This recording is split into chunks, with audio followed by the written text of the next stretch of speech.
20वां अध्याय। भगवान वामन जी का विराट रूप होकर दो ही पग से पृथ्वी और स्वर्ग को नाप लेना। श्री सुखदेव जी कहते हैं, राजन, जब कुलगुरु शुक्राचार्य ने इस प्रकार कहा, तब आदर्श गृहस्थ राजा बलि ने एक क्षण चुप रहकर बड़ी विनय और सावधानी से शुक्राचार्य जी के प्रति यों कहा। राजा बलि ने कहा, भगवान, आपका कहना सत्य है। गृहस्थाश्रम में रहने वालों के लिए वही धर्म है जिससे अर्थ, काम, यश और आजीविका में कभी किसी प्रकार बाधा न पड़े। परंतु गुरुदेव, मैं प्रहलाद जी का पौत्र हूं और एक बार देने की प्रतिज्ञा कर चुका हूं। अतः अब मैं धन के लोभ से ठग की भांति इस ब्राह्मण से कैसे कहूं कि मैं तुम्हें नहीं दूंगा। इस पृथ्वी ने कहा है कि असत्य से बढ़कर कोई अधर्म नहीं है। मैं सब कुछ सहने में समर्थ हूं, परंतु झूठे मनुष्य का भार मुझसे नहीं सहा जाता। मैं नरक से, दरिद्रता से, दुख के समुद्र से, अपने राज्य के नाश से और मृत्यु से भी उतना नहीं डरता जितना ब्राह्मण से प्रतिज्ञा करके उसे धोखा देने से डरता हूं। इस संसार में मर जाने के बाद धन आदि जो जो वस्तुएं साथ छोड़ देती हैं, यदि उनके द्वारा दान आदि से ब्राह्मणों को भी संतुष्ट न किया जा सका तो उनके त्याग का लाभ ही क्या रहा। दधीच, शिबी आदि महापुरुषों ने अपने परम प्रिय दुस्तज्य प्राणों का दान करके भी प्राणियों की भलाई की है। फिर पृथ्वी आदि वस्तुओं को देने में सोच विचार करने की क्या आवश्यकता है। ब्राह्मण, पहले युग में बड़े बड़े दैत्य राजों ने इस पृथ्वी का उपभोग किया है।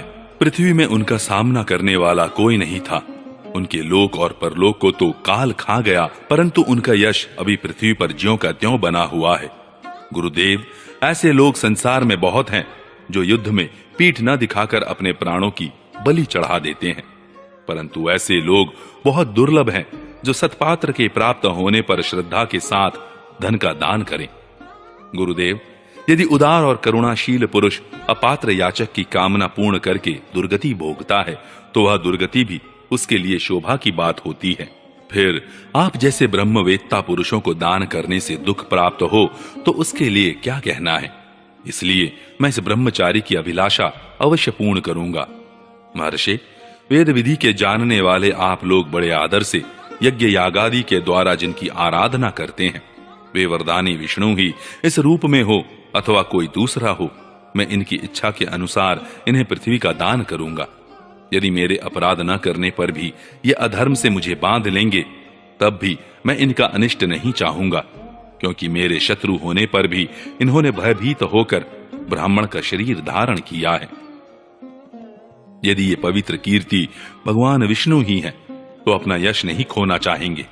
मुझे युद्ध में मारकर भी पृथ्वी छीन सकते हैं, और यदि कदाचित ये कोई दूसरे ही हैं तो मेरे बाणों की चोट से सदा के लिए रणभूमि में सो जाएंगे। श्री सुखदेव जी कहते हैं, जब शुक्राचार्य जी ने देखा कि मेरा यह शिष्य गुरु के प्रति अश्रद्धालु है तथा मेरी आज्ञा का उल्लंघन कर रहा है, तब दैव की प्रेरणा से उन्होंने राजा बलि को शाप दे दिया। यद्यपि वे सत्य प्रतिज्ञा और उदार होने के कारण शाप के पात्र नहीं थे। शुक्राचार्य जी ने कहा, मूर्ख, तू है तो अज्ञानी, परंतु अपने को बहुत बड़ा पंडित मानता है। तू मेरी उपेक्षा करके गर्व कर रहा है। तूने मेरी आज्ञा का उल्लंघन किया है, इसलिए शीघ्र ही तू अपनी लक्ष्मी खो बैठेगा। राजा बलि बड़े महात्मा थे। अपने गुरुदेव के शाप देने पर भी वे सत्य से नहीं डिगे। उन्होंने वामन भगवान की विधि पूर्वक पूजा की और हाथ में जल लेकर 3 पग भूमि का संकल्प कर दिया। उसी समय राजा बलि की पत्नी विंध्यावली, जो मोतियों के गहनों से सुसज्जित थी, वहां आई। उसने अपने हाथों वामन भगवान के चरण पखारने के लिए जल से भरा सोने का कलश लाकर दिया। बलि ने स्वयं बड़े आनंद से उनके सुंदर सुंदर युगल चरणों को धोया और उनके चरणों का वह विश्व पावन जल अपने सिर पर चढ़ाया। उस समय आकाश में स्थित देवता, गंधर्व, विद्याधर, सिद्ध, चारण सभी लोग राजा बलि के इस अलौकिक कार्य तथा सरलता की प्रशंसा करते हुए बड़े आनंद से उनके ऊपर दिव्य पुष्पों की वर्षा करने लगे। एक साथ ही हजारों दुंदुभियां बार बार बजने लगी। गंधर्व, किमपुरुष और किन्नर गान करने लगे। अहो, धन्य है, इन उदार शिरोमणि बलि ने ऐसा काम कर दिखाया जो दूसरों के लिए अत्यंत कठिन है। देखो तो सही, इन्होंने जानबूझकर अपने शत्रु को तीनों लोकों का दान कर दिया। इसी समय एक बड़ी अद्भुत घटना घट गई। अनंत भगवान का वह त्रिगुणात्मक वामन रूप बढ़ने लगा। वह यहां तक बढ़ा कि पृथ्वी, आकाश, दिशाएं, स्वर्ग, पाताल, समुद्र, पशु पक्षी, मनुष्य, देवता और ऋषि सबके सब उसी में समा गए। ऋत्विज, आचार्य और सदस्यों के साथ बलि ने समस्त ऐश्वर्यों के एकमात्र स्वामी भगवान के उस त्रिगुणात्मक शरीर में पंचभूत, इंद्रिय, उनके विषय, अंतःकरण और जीवों के साथ वह संपूर्ण त्रिगुणमय जगत देखा। राजा बलि ने विश्वरूप भगवान के चरण तल में रसातल, चरणों में पृथ्वी, पिंडलियों में पर्वत, घुटनों में पक्षी और जांघों में मरुदगण को देखा। इसी प्रकार भगवान के वस्त्रों में संध्या, गुह्य स्थानों में प्रजापतिगण, जगन स्थल में अपने सहित समस्त असुरगण, नाभि में आकाश, कोख में सातों समुद्र और वक्ष स्थल में नक्षत्र समूह देखे। उन लोगों को भगवान के हृदय में धर्म, स्तनों में ऋत और सत्य वचन, मन में चंद्रमा, वक्ष स्थल पर हाथों में कमल लिए लक्ष्मी जी, कंठ में सामवेद और संपूर्ण शब्द समूह उन्हें दिखे।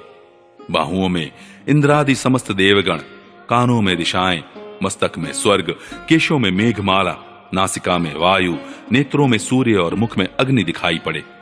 वाणी में वेद, रसना में वरुण, भवों में विधि और निषेध, पलकों में दिन और रात, विश्व रूप के ललाट में क्रोध और नीचे के ओठ में लोभ के दर्शन हुए। परीक्षित, उनके स्पर्श में काम, वीर्य में जल, पीठ में अधर्म, पद विन्यास में यज्ञ, छाया में मृत्यु, हंसी में माया और शरीर के रोमों में सब प्रकार की औषधियां थीं। उनकी नाड़ियों में नदियां, नखों में शिलाएं और बुद्धि में ब्रह्मा, देवता एवं ऋषिगण दीख पड़े। इस प्रकार वीरवर बलि ने भगवान की इंद्रियों और शरीर में सभी चराचर प्राणियों का दर्शन किया। परीक्षित, सर्वात्मा भगवान में यह संपूर्ण जगत देखकर सबके सब दैत्य अत्यंत भयभीत हो गए। इसी समय भगवान के पास असह्य तेज वाला सुदर्शन चक्र, गरजते हुए मेघ के समान भयंकर टंकार करने वाला शारंग धनुष, बादल की तरह गंभीर शब्द करने वाला पांचजन्य शंख, विष्णु भगवान की अत्यंत वेगवती कौमुद की गदा, 100 चंद्राकार चिन्हों वाली ढाल और विद्याधर नाम की तलवार, अक्षय बाणों से भरे 2 तरकस तथा लोकपालों के सहित भगवान के सुनंद आदि पार्षदगण सेवा करने के लिए उपस्थित हो गए। उस समय भगवान की बड़ी शोभा हुई। मस्तक पर मुकुट, बाहुओं में बाजूबंद, कानों में मकराकृति कुंडल, वक्ष स्थल पर श्रीवत्स चिन्ह, गले में कौस्तुभ मणि, कमर में मेखला और कंधे पर पीतांबर शोभायमान हो रहा था। वे 5 प्रकार के पुष्पों की बनी वनमाला धारण किए हुए थे, जिस पर मधुलोभी भौरे गुंजार कर रहे थे। उन्होंने अपने एक पग से बलि की सारी पृथ्वी नाप ली, शरीर से आकाश और भुजाओं से दिशाएं घेर ली। दूसरे पग से उन्होंने स्वर्ग को भी नाप लिया। तीसरा पैर रखने के लिए बलि की तनिक सी भी कोई वस्तु न बची। भगवान का वह दूसरा पग ही ऊपर की ओर जाता हुआ महरलोक, जनलोक और तपलोक से भी ऊपर सत्यलोक में पहुंच गया।